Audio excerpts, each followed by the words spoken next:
Right before we jump into this video, I want to remind you, if you haven't signed up for the Froknows Photo email list, you can do so over on the website. Just click on the screen right now. That's going to take you over there. Look for the orange box, put your name, email address in it, hit send it, and I will send you a guide to capturing motion in low light situations. Jared Polin, FroknowsPhoto.com, here with another book from my bookshelf. This time I have Humans of New York. This is from Brandon Stanton. Now this kid, he is a kid, I believe, says, since 2010, photographer Brandon Stanton has been capturing New Yorkers and their remarkable stories. The blog he created has touched millions of lives around the world. Humans of New York is a surprising and moving collection of 400 of the most beautiful photos featuring exclusive new portraits and stories. Now, the reason I bought this book is because I loved the fact that this guy started a website. He had an idea that in 2010 he would go around taking photos of people in New York. I just read that to you, so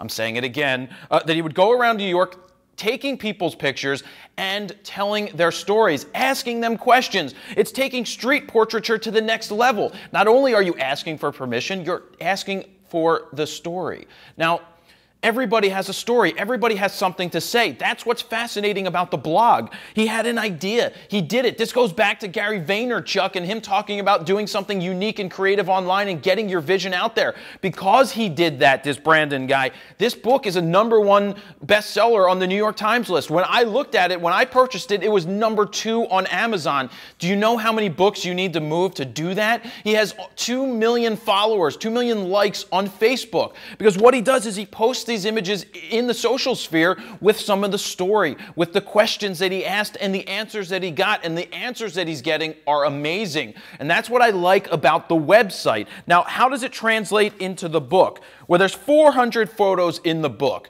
First off, I know that this is like the second run of the book because it totally sold out during the holidays. They had to go back and reprint it. First things first, the layout. I kind of think that he wasn't prepared for this to be a New York Times bestsellers book. I think that may have been the case because it just feels that way with some of the layout, or the printing just wasn't done so well. I feel that the printing in terms of photo books isn't the best printing I've ever seen in a photo book, but I'm not judging him and his photographs on how it was printed because I only paid $14.99 for this book.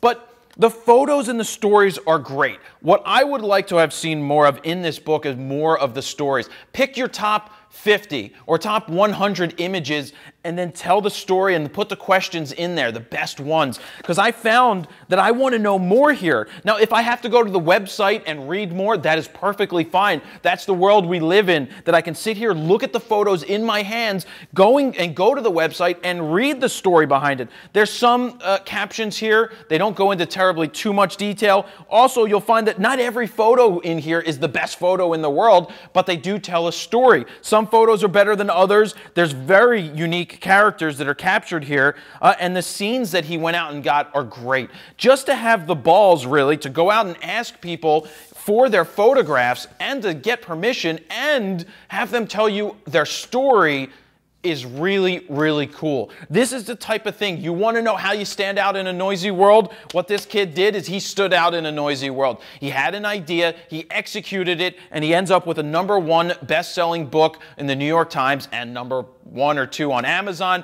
It just keeps going. So I do recommend picking this up, or at least following the website. If you don't want to pick it up, by all means, don't pick it up. The reason I did is because I want to support somebody who went out there on his own to create something interesting. So the money I spent on this is well worth it. There's inspiration to be had in here. So really, congratulations to Brandon. Maybe I'll try to get him on Raw Talk and we'll go up to New York to talk to him. But this, you know, the stories behind it are fascinating. It's always great when you can get a story from somebody because everybody has something to say. You never know what you're going to get from them. So check out the blog. Just look up Humans of New York. If you want the book, you can definitely pick that up, but it's something worthy of following. So that's another one from my bookshelf, Jared Polin, FroknowsPhoto.com.